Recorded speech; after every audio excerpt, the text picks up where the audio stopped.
Hi, everyone. Welcome to the podcast, What's Your History Textbook Left Out? Today, we'll be talking to SCU Museum Assistant Director, Ms. Lauren Baines, about the Mwekma tribe.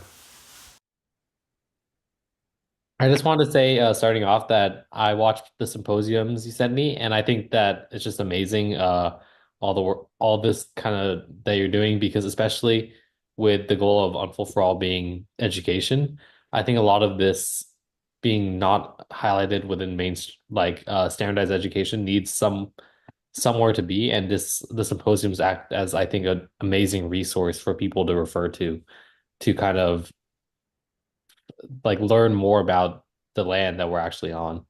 Thank you. Yeah, I know it's really important for the tribe. Yeah, to have that recording exactly that, whether you were there in person or live streaming or not, that this becomes an ongoing resource and can over time reach more audiences. Because I think it's the more and more I do this work, it's just more and more incredible how much people don't know. Yeah.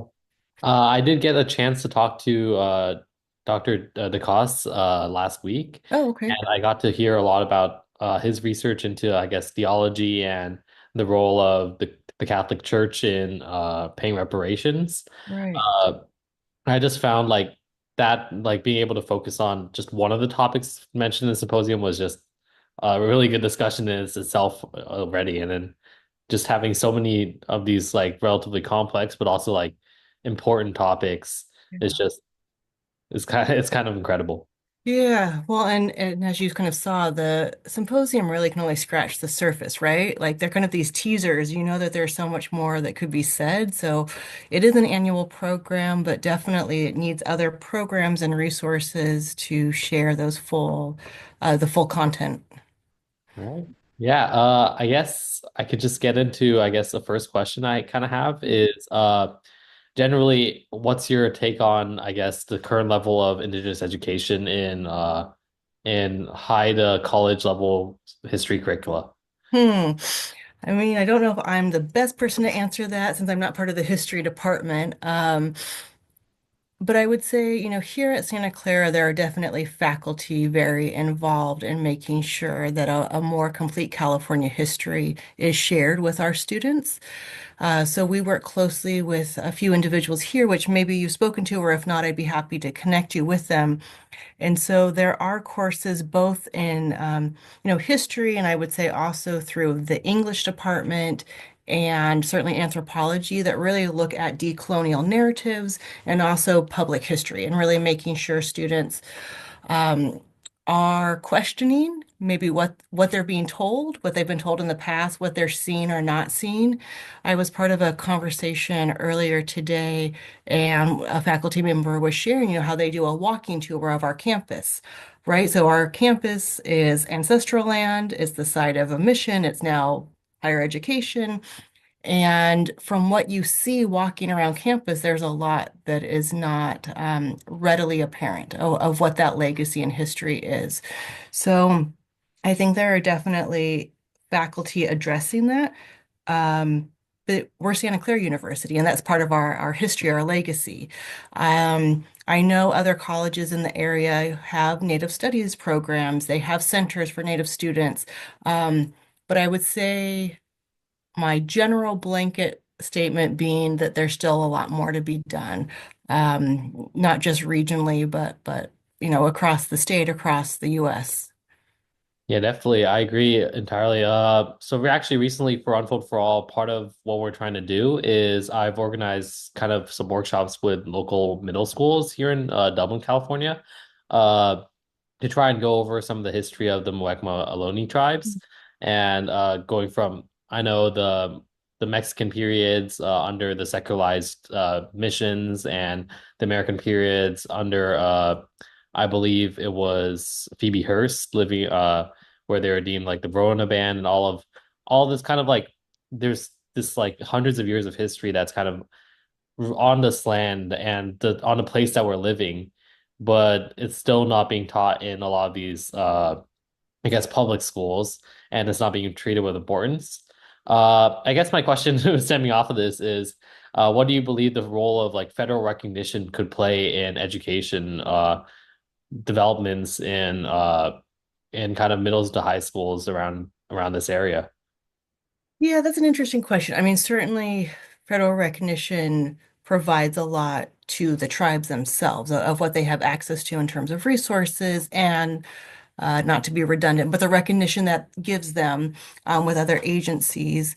For what that would mean for like a middle school or high school, I could certainly see in time that impacting curriculum.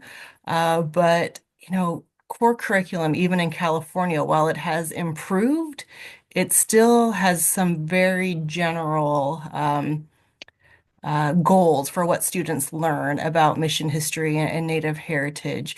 So I don't know that achieving federal recognition status um, would immediately shift anything in like a core curriculum for the state because there are within the current state of California, there are federally recognized tribes, but I think it would certainly help elementary, high school, higher education teachers have a better sense of who the tribes are in their area. Because right now, a lot have to seek that out individually. They have to do the work, the research, whereas having federal recognition, the name, the faces, the ideas would probably become more familiar. Um, I do think Mulwekma has been doing a lot of work, right, to get that recognition out there. I know they've partnered a lot with Bellarmine and Stanford and certainly Santa Clara, but they can only reach so many people at a time. Yeah, and definitely the recent efforts with the Trail of Truth and the Hmm. March to DC. Yeah, Yeah. all that has, I guess the question is, what do you think the role of education and the role that the community can play in kind of pushing this further, kind of pushing for more recognition? How can the average student or average teacher help push or advocate for this effort? Yeah.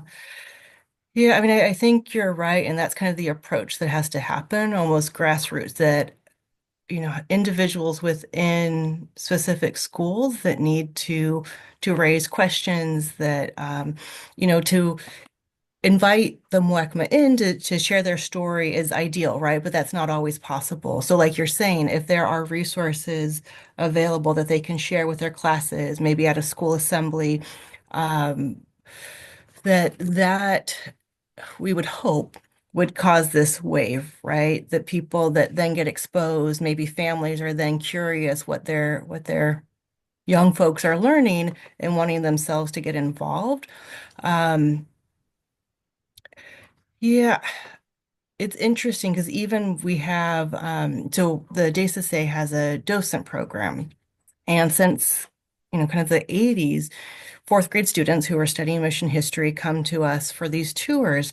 And there are faculty that come to us every year who bring their classes. And then there are new ones that come in. And it's always curious to me, kind of like for those new ones, how are they hearing about the program? Like what has triggered for them that they want to engage this conversation? Yeah. And what do you believe like the most common reason that you found so far is? Yeah, I mean, I think for a lot of them, honestly, it's still part of that mission history lesson that they need to figure out how they're going to teach it to their students. We're a local resource, we're a free resource. Um, Now, it's hard to get to us maybe by transportation for some schools, so that definitely is a barrier that we're aware of and want to work through. But to that point, uh, colleagues here are doing a lot with AR and other things so that in the future, not only do students, families, teachers not have to rely on the Muekma to tell their story in person, they don't also have to rely on a docent to be available. They can do this in their own time as it makes sense for their class and their curriculum. Yeah, and I guess diving into kind of a more specific thing about reparations and all of this advocacy, I know that kind of the status quo for a lot of universities has become a land recognition at the beginning of a lot of assemblies. But there is some backlash there, believing that these land recognitions are not doing enough and they're kind of just there to appease the bare minimum. What do you believe like the role of land recognition is it a step in the right direction, or is it something that's maybe filling up an existence quota instead of uh pushing for more advocacy? Mhm. I think a land acknowledgement or land recognition is bare minimum. I think it's important to have. I honestly do. And from partners that we work with they appreciate from at least from individuals that have shared with me, they appreciate that Santa Clara University has the acknowledgement, that we utilize this land acknowledgement, but it's not enough. That alone isn't anything other than truly that recognition. And so it needs to take the step forward. It needs to have action. It needs to have something backing up. Uh, what does that mean? How do we reconcile this colonial history? We can't just say, oh, we acknowledge it and move on. And so that is something that different individuals and units on this campus continue to question of what that is. And I don't know how much others have shared with you, but the university has gone through kind of different layers of what that means.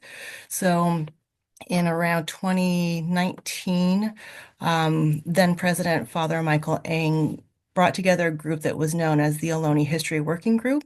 So there were members of the Mwekma tribe and the Ohlone Indian tribe with SCU faculty and staff that were tasked with looking at the physical monuments and markers on campus and making recommendations.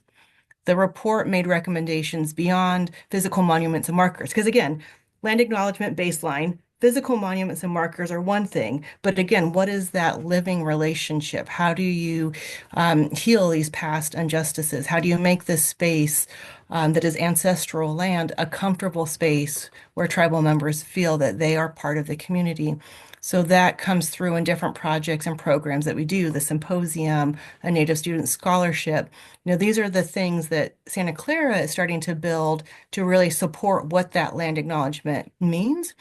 Um, I have colleagues here who we have a lot of conversations about kind of an Ohlone 101.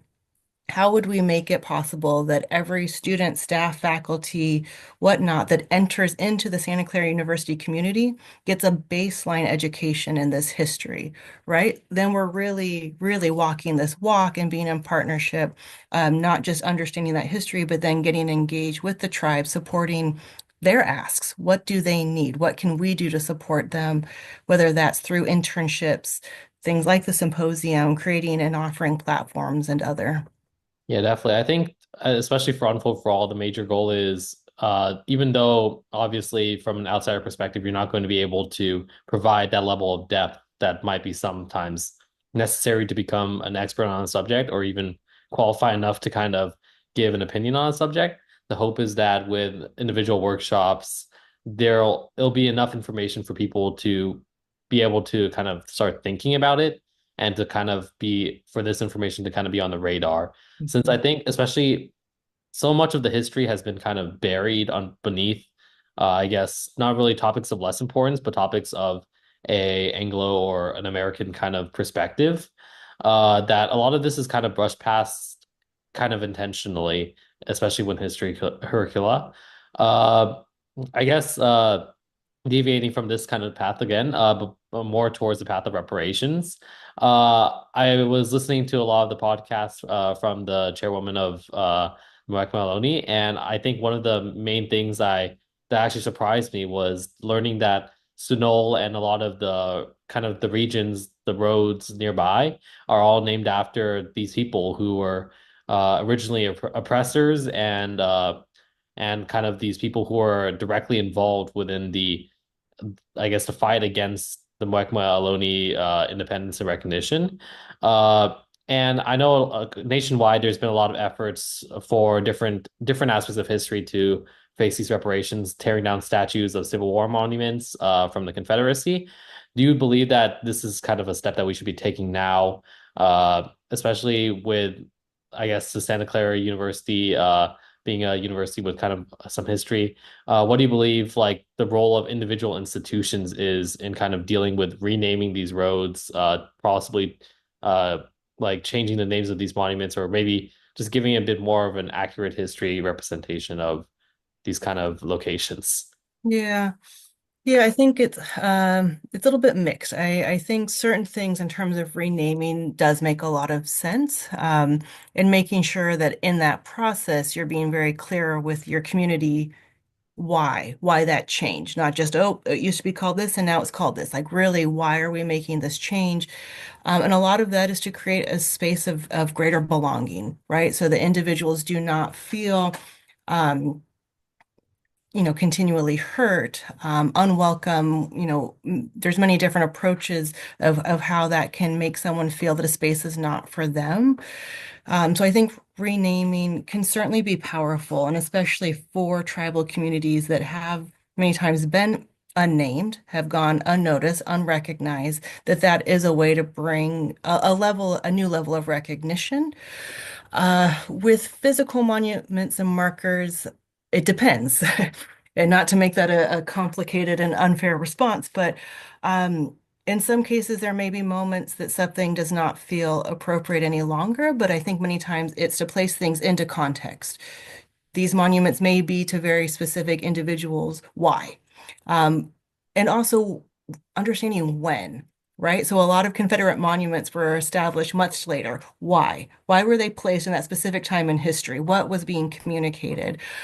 So for us here on campus, there was once a statue of Father Sarah, a physical statue of Father Sarah on the grounds. There's a certain donor who had donated this statue, versions of it. It was an edition of, I don't remember how many, but essentially every mission, every higher education institution received copies from this donor who really liked Father Sarah and his history. And so he donated them across the state of California. And it was, it's not a historic statue. It was some donor wanting to commemorate. And with the Ohlone History Working Group that I referred to, the decision was to temporarily remove, to develop another sculpture, another physical element that could be providing recognition to the Ohlone. Maybe it featured an Ohlone dancer or a family or other, and the two statues or whatever that became would then reemerge on campus and fully put Sarah into context. Who is Sarah? What does he stand for? And then here we also have representation of the Ohlone to balance. That process has not gone as quickly as maybe some thought, so the campus still does not have that statue. So some feel that it has been completely removed, but that was not the intention. And the chairwoman, she's very clear that her preference is not for erasure. It is really for contextualizing these histories, these individuals, and what they come to represent. Definitely, yeah. I know Father Sarah is definitely a controversial figure, especially I think talking to Professor DeCoste, talking about how I think recently, uh, within I guess the last 10 years, I think he was sanctified by the Catholic Church as well. And just a lot of this kind of surprised me that a lot of like in a era that we're supposed to be moving towards more, I guess, recognition towards the truth. There are some just like feats that are occurring without kind of justification or kind of without a clear explanation. And I think that is probably the most important thing because to a certain extent, whether we like it or not, these things are part of our history, but they have to be placed within the proper context and they have to be understood in their entirety without, I guess, just the lens that we're placed in. Completely right. And I mean, with Sarah's canonization, to complicate the matter further, in terms of, what does his canonization represent? There are certainly members of Native communities who were very much against his canonization, and we can understand why. And there were members of Native communities who supported his canonization, who are practicing Catholics, who believe that that process was rightfully moving forward. So we can't, it's not one answer or the other. It's not black and white. And I can tell that you see all of this, but I think that's what makes it really difficult, maybe for someone entering into the conversation, because you want to grasp it. You want to say, oh, was it this or was it that? Well, it wasn't this or that, it was both. Yeah, definitely. I guess in that role, how do you think this kind of concept can be translated or digestible for students of like lower levels of education, elementary, middle school? Will it just be this big hurdle that they have to jump through, or do you think there's a easier way to kind of ease them into it? Yeah, I mean, I think there's certainly a scaffolding that can happen, right? I mean, it can start even without getting into the specifics of, you're in your home with your family and someone else arrives and they start telling you what you need to do and they start asking you to speak a different language. There's ways to kind of model this just to get them to think and reflect without even going into the details or specifics.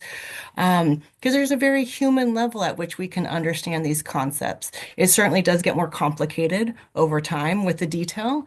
Um, but I think young students don't have to be shielded from it. And right, maybe you're again not going into all of the graphic details of labor and violence, but to explain what this interaction between cultures was, and also really highlighting not only what happened, but the survivance of Native communities, because so much of the narrative of the past and that persists is that Native communities no longer exist. Right? We have anthropologists in early California history, like present day California modern history, saying, oh, the Ohlone are extinct. No, that's not true. So how do we make sure that that mind shift changes, and we also don't get into this sense of teaching students to feel that Native communities are only victims. They are survivors. They are strong. There is persistence um, and revitalization of culture. So we need to uplift and celebrate that as well. Yeah, definitely. I think that's part of the thing that Unfold for All, or I guess my personal mission is really interested in. I think it's great that the conversations are starting to happen, but they're kind of isolated to a higher level of education right now. I think with a lot of the concepts of like resilience, as you mentioned, recently I conducted a paper on the Kiowa and kind of how ritual played a role in resilience throughout the Bureau of Indian Affairs era.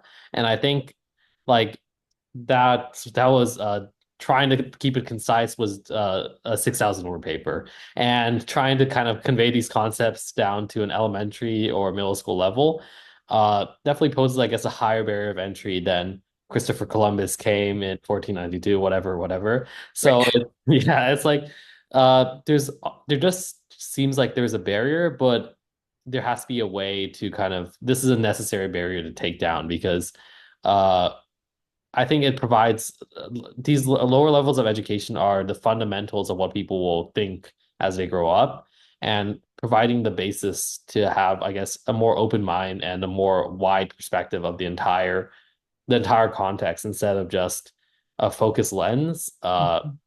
Is probably the most important thing to, I guess, the entire development of whatever their opinions may form to be when they grow up. Like just having all the necessary context to form their own opinions. hmm hmm Yeah, I think that's a lot of it. And I think that is so much of what we have to do of providing as much of the full history as we can, explaining what the unknowns or the gaps are and why they exist, facilitating conversations. Um, as much as, I may want people to interpret this history in a certain way, that's also not my role. It is to really, right, give that full picture, to explain the nuances, and people with their backgrounds and their experiences are going to bring their own determination to that information. But we know how it's been in the past that it has not been that full history. So we know we can improve. Yeah. Yeah. I guess the last thing I kind of want to mention is compared. I know there is definitely a lot of room for improvement in California, especially regarding to these histories. However, California is still recognized as one of the more progressive states. How do you think, from looking at a nationwide perspective, there is room for improvement, or like going beyond that? Like, how do you think the nation can kind of improve? Oh, there's a lot of room for improvement for sure. Yeah, I mean, where do I think we can go? Um, I'm gonna think through this out loud. I mean, maybe at a state level, we're a little bit beyond a land acknowledgement, right? Like, Yeah. where's the action? Where's the effort behind that? Um, really being open to conversation. I think there's still a lot of room for improvement completely and across the nation. And it's a different trajectory in different parts of the country, and even parts of the state, right? So I think just all these layers do make it harder because what we're um, the stories that we're telling here and illuminating would be different than the stories, um, similar in ways, but different than stories in other part of present day California. And so none of this is a monolithic narrative. Um, so I think a lot of that is how do you get people curious? How do you get people comfortable asking questions, not feeling threatened if you're letting them know that maybe the information that they once learned maybe needs to be reconsidered or expanded upon. Yeah. Definitely, yeah. I guess thank you so much for your time today. But I just wanted to end on, do you have any questions or kind of anything you wanted to add on? Sure. Yeah, I do have a couple of questions for you. I mean, from your experiences, from the workshops you've been leading, the conversations, what do you see are some of the paths forward? I think definitely the role is I guess the idea behind Unfold for All is a blend of technology and history to kind of not only create a more like scalable version of history, being uh, but trying to use technology to make these complex histories as digestible as possible, as I guess not elementary as possible, but trying to instead of posing these ideas from papers or research journals to lessons and videos instead, because again, I do think that a lot of these opinions are formed when we're young, and having this foundation of the truth instead of build trying to like reshape someone's opinion when they're already kind of fully formed is just going to be so much more feasible and so much more impactful. Uh and I think that the most important step, as you mentioned, be going beyond the land acknowledgments, putting some concrete action into schools, whether that be through the revamping of the textbooks. I know from my experience, growing up, I went to the Fremont Unified School District, and my teacher just taught his own version of history. He didn't follow the textbooks at all because he didn't believe in the content. But the textbooks are standardized to a certain extent, which that is one thing that the states have, I guess, total control over. They have the ability to change the textbooks, they have the ability to change the content. And that is, I guess, the simplest way to I see of managing or like controlling that it's not just a single lens, changing the content of the textbooks to be more inclusive of the bigger picture. Mhm. So who can I put you in touch with? Who haven't you spoken to that I might be able to facilitate a connection to? I know you did have a like the symposium involved with the chairwoman of the Moek Maloney. I would love to get in contact with her. Mhm, Uh, I've been trying to follow up with Professor Panich as well, mhm. but I think it's probably just again the busiest time of the year. So I'm not sure. I'll follow up on an email of my own, but I just wanted to see if you also had knew anyone else that you would be who you think would be interested in kind of talking about the subject. Definitely. Yeah, I can definitely connect with the chairwoman and Dr. Panich. Um, I can send you a list and you can kind of let me know yes or no, around campus, if it's something that do you want to hear and talk with a faculty from history? Do you want to talk with my colleague Ray Plaza from the Office for Diversity and Inclusion? So there's different people here I could think through, also beyond SCU. Um, and then a couple things to put on your calendar. We haven't publicly announced it, so you'll be the first to know. Okay. Um, but there's a conversation coming up at the museum in mid-February with the chairwoman and others from the tribe about the Trail of Truth and some of the history and kind of looking forward to the future. Um, the third symposium's coming up in May. It's always that first Friday in May. Um, yeah, and I'll kind of think through. There have been also some other students who have reached out. I don't know where they are in their studies, not doing quite what you're doing, but like kind of some related projects. So I wonder if maybe they have resources that you would be interested in seeing. Definitely, yeah. Anyone you think is kind of like would be interested in this topic or interested in the mission of I guess the aware increasing the awareness of history is definitely someone I'd love to talk to. Definitely. And so for just to make sure I'm clear, you're working with Unfold for All, and then your podcast, is that part of it or is that separate? It's part of the nonprofit. I create Unfold for All as kind of a an organization for curricula, and the podcast is kind of trying to get not limited to just history to kind of get a more contemporary setting in as well. That's great. Well, thank you for the work you're doing. Thank you so much for coming on and helping with the project. Of course, my pleasure, honestly. All right.